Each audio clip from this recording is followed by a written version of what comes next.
Hello વિદ્યાર્થી મિત્રો, my doctor Praveen Prajapati, lecturer in mathematics. હવે સ્ટુડન્ટ્સ, આપણે GTU Gujarat technical university diploma in engineering semester 2 માટે આપણે વિન્ટર 2025 એનું પેપર આપણે સોલ્વ કરવા જઈએ છીએ. જે જીટીયુમાં પૂછાયેલું તે 9/1/2026 દ્વારા જ્યારે એક્ઝામ લેવાઈ છે ત્યાંનું છે એપ્લાઇડ મેથેમેટિક્સ. તમે જોઈ શકો છો. આમાં મિત્રો એક ફાયદો એ છે કે તમારે એમસીક્યુ કેટલા માર્ક્સનું આવે છે મિત્રો? 14 માર્ક્સ. અને આમાં મિત્રો 23 માર્ક્સે પાસ થવાય છે. જો તમે પહેલો ક્વેશ્ચન જે 14 માર્ક્સનો છે એ સારી રીતે એવી રીતે કરી દેવામાં આવે તો મિત્રો પાસ થવામાં કોઈ પણ જાતની તકલીફ રહેતી નથી. એટલું જ નહીં, માર્ક્સ પણ આપણે એક્ઝામમાં વ્યવસ્થિત લાવી શકીશું. તો ચાલો આપણે એ ક્વેશ્ચન નંબર 1 એમસીક્યુનો સોલ્વ કરવા માગીએ છીએ. ક્વેશ્ચન નંબર 1 ઓર્ડર મેટ્રિક્સનો શોધવાનો છે. આપણે ઓર્ડર શોધતી વાર આપણે ડિસ્કશન કરેલું કે મિત્રો ઓર્ડર કેવી રીતે શોધવાનો, તો કે number of row by number of column. કેટલી રો છે? 1 2 3, એટલે કે 3 by number of column 1 and 2, so is 3 by 2. તો આન્સર મિત્રો શું આવશે?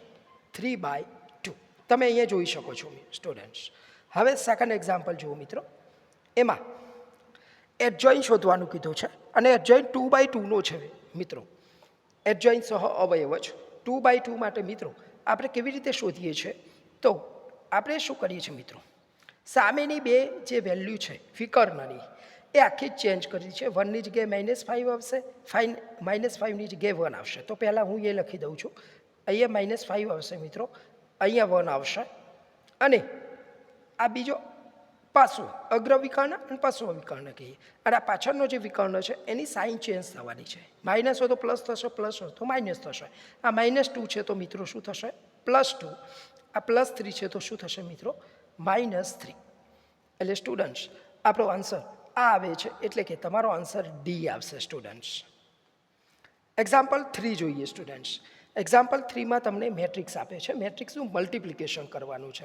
આમાં ઓપ્શનમાં એવું નથી કે શક્ય નથી, એટલે તમારે ચેક કરવાનું રહેતું નથી.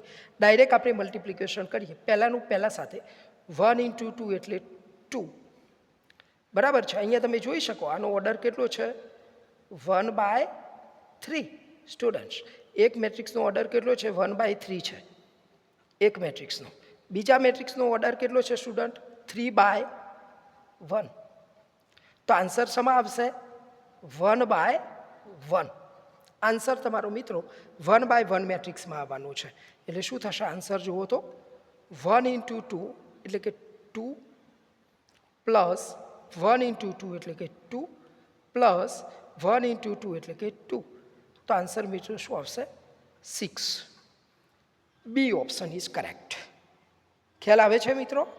આપણે આ બધી જ વસ્તુ શીખી ગયા છે અને આ 14 માર્ક્સનું પહેલો જ ક્વેશ્ચન પૂછાય છે જે તમને માર્ક્સ લેવામાં પણ સરળતા રહેશે અને પાસ થવામાં પણ ઇઝી છે.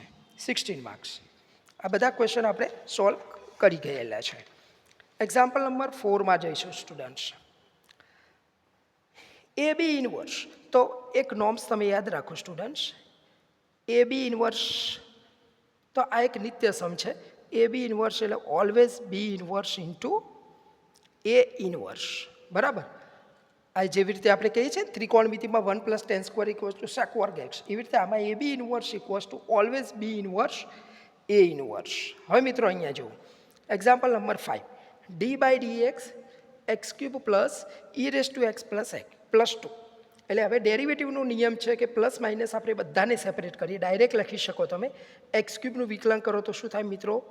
3x² પ્લસ e⁻x વિકલન કરો તો એ પોતે જ થશે મિત્રો, પ્લસ 2 એ કોન્સ્ટન્ટ છે. કોન્સ્ટન્ટનું વિકલન મિત્રો શું થશે? 0.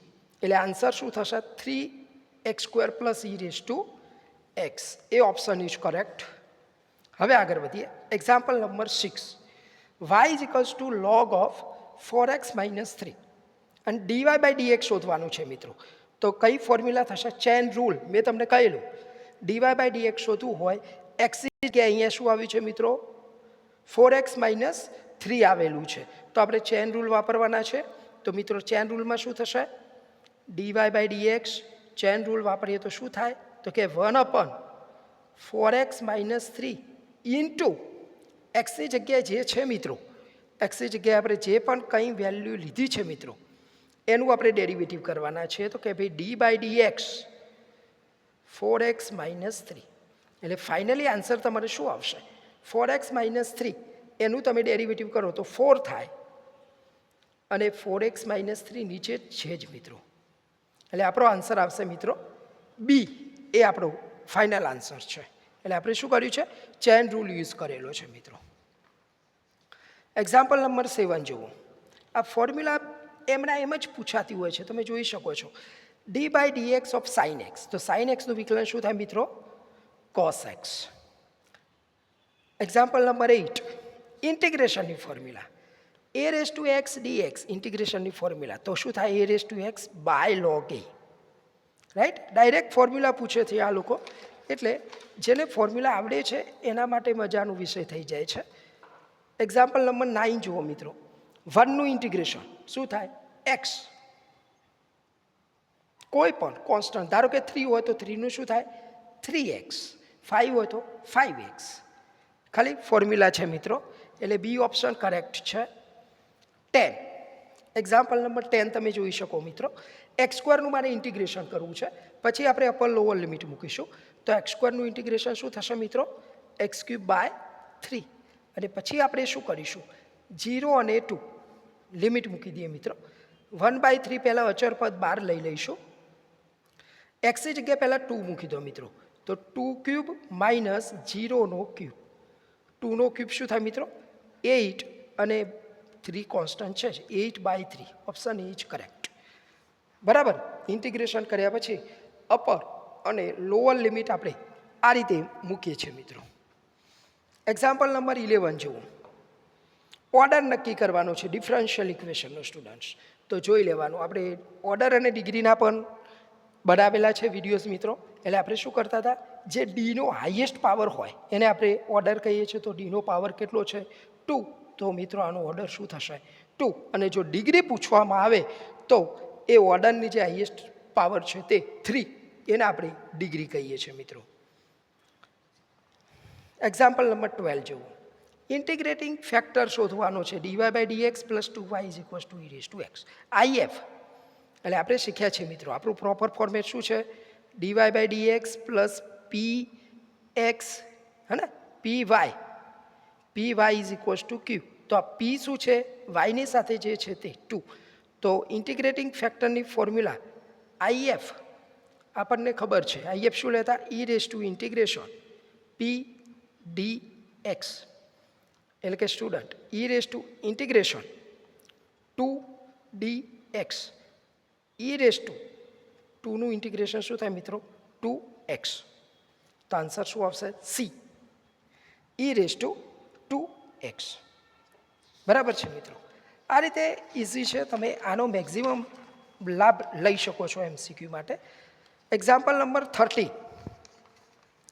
13 મિત્રો સ્ટેટિસ્ટિકનો પૂછેલો છે કે તમને મધ્યક આપેલો છે 7, 9 અને x, એનો મધ્યક 10 આપેલો છે. એક્સની વેલ્યુ શોધવાની છે. એટલે તમને શું આપ્યું છે? x બાર આપેલો છે. x બાર = ફોર્મ્યુલા શું છે? 7 + 9 + x. વેલ્યુ કેટલી? 1, 2, 3, તો /3 મધ્યક. અને એમાં x બારની કિંમત મધ્યક આપેલો છે, કેટલો આપે છે મિત્રો? 10. તો એ 10 અહીંયા મૂકી દો. 10 × 3 તો કેટલા થશે મિત્રો? 30 = 9 + 7 એટલે 16 + x.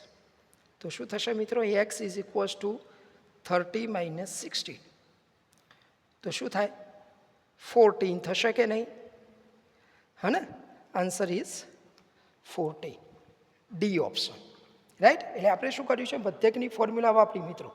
અવલોકનોનો સરવાળો ભાગ્યા અવલોકનોની સંખ્યા, એમાં મધ્યકની વેલ્યુ 10 આપી છે, 10. તો પછી આ 10 = ધીસ, એનું સાદુરૂપ આપો એટલે x = આપણને 14 મળશે વિદ્યાર્થી મિત્રો. આ પણ એક બેઠી ફોર્મ્યુલા પૂછેલી છે. જો કોની છે? સ્ટાન્ડર્ડ ડેવિએશન મિત્રો. કયા ગ્રુપ માટે? ગ્રુપ નહીં પણ અનગ્રુપ ડેટા માટે છે મિત્રો. તો પ્રમાણિત વિચલન ફોર અનગ્રુપ ડેટા. તો જો મિત્રો પહેલા નંબરની ફોર્મ્યુલા અંડર રૂટમાં સિગ્મા XI માઇનસ X બારનો સ્ક્વેર બાય n પહેલા નંબરની ફોર્મ્યુલા છે. એટલે મિત્રો આપણે જે સ્ટેટિસ્ટિકની બધી ફોર્મ્યુલા છે, સ્ટાન્ડર્ડ ડેવિએશન, મીન ડેવિએશન, એની ફોર્મ્યુલા 110% વારંવાર રિપીટ થતી જ હોય છે for group data, for ungroup data અને મીન. એટલે કે તમારે ટોટલ કેટલી ફોર્મ્યુલા કરવાની થાય ખબર છે? મીનની 2 ફોર્મ્યુલા થશે ફોર ગ્રુપ અનગ્રુપ, મીન ડેવિએશનની 2 થશે, ગ્રુપ અનગ્રુપ, અને સ્ટાન્ડર્ડ ડેવિએશનની 2 થશે. ટોટલ 6 ફોર્મ્યુલા થશે મિત્રો. અને 6 ફોર્મ્યુલામાંથી 2-3 ફોર્મ્યુલા વારંવાર આવતી હોય છે મિત્રો. તો મિત્રો આજે આપણે આ એક પેપર લઈ લીધું છે. તમે અહીંયા જોઈ શકો છો કે આ ક્વેશ્ચન પેપર વિન્ટર 2025 GTUનું સેમ 2નું એપ્લાઇડ મેથેમેટિક્સનું નવા સિલેબસનું આપણે ક્વેશ્ચન નંબર 1 સોલ્વ કર્યો છે મિત્રો, જેનું વેઇટેજ 14 માર્ક્સ છે. અને આપણે દરેક જણ જાણીએ છીએ 23 માર્ક્સે પાસ થવાય છે. એટલે આપણે બધા પ્રેક્ટિકલ છીએ જ, તો આનો મેક્ઝિમમ લાભ લો અને બને એટલો આ લાઈક, શેર અને સબસ્ક્રાઈબ કરતા રહો વિડીયોની.